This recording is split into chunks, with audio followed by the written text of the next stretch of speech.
So much of this wargaming stuff is interconnected, various tactics, independent of system. Warhammer 40k, Wings of Glory, Chain of Command, Battletech, all games that I enjoy. Stepping aside for a moment and just looking at the idea of the mechanics. There are core rules, in effect, almost the DNA of any game, that if you can begin to understand it, and it's going to be modified a little bit by system, then that's going to put you in a place for win before we even get into list building, army building, and things like that. So I was asked, Fritz, what's kind of that number one, that starting point that we should look at as wargamers, new to the hobby? One of those things, this was building on a bigger conversation of there are many things after you've been wargaming for a number of years that you just understand, you just kind of take for granted, it just kind of happens. And someone new coming to the system asking, what would be that one thing to give me momentum, massive momentum outside of the gate?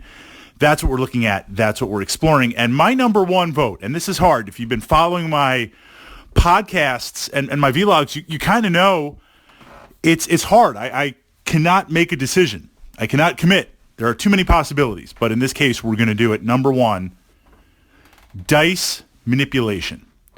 You need to learn how to manipulate the dice. And I'm not talking about cheating or changing the dice or sleight of hand, any of that type of stuff. I'm talking about, as a wargaming system, a lot of systems are D6 based. More and more systems are using customized action dice, usually a D6 or a D8 with different results. Some systems use exploding dice, this mechanic of to achieve results, you're limited to 1 to 6, but if you roll a 6, you get to roll another D6, and if that has a 6, you roll another D6. So it essentially breaks it out, but there's degrees of success and failure, and there's a scale on there, and every system, every action is going to have it where certain things are easier than others. An example is if I'm an elite soldier, if I'm elite infantry, I might hit you on 3s or higher. If I'm new and I'm green infantry, I might hit you on 5s. To damage something really powerful, I might need to roll a 6. To damage something easy, I might need to roll a 2. There's going to be a scale on there. Looking within your rules, and it's not always, the first glances, of course, is to take stuff that has higher success rates.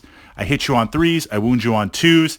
Well, those elite units are going to cost more battle currency, battle value, points, squadron points, power points, whatever it's going to be.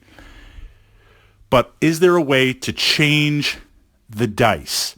Is there a way within your system, based on the list, based on what you're taking, is there a way to get re-rolls?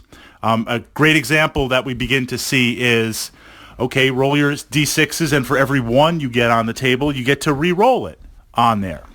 Or to look and say, for every hit that you score that's an exploding die, you get a +1 on there. Or something like X-Wing miniatures. For every hit, I can change those hits to criticals, or change one of those hits to a critical hit on there. Looking and seeing within your rules, what can you implement? How can you do it to be able to legally modify and change the dice in your success?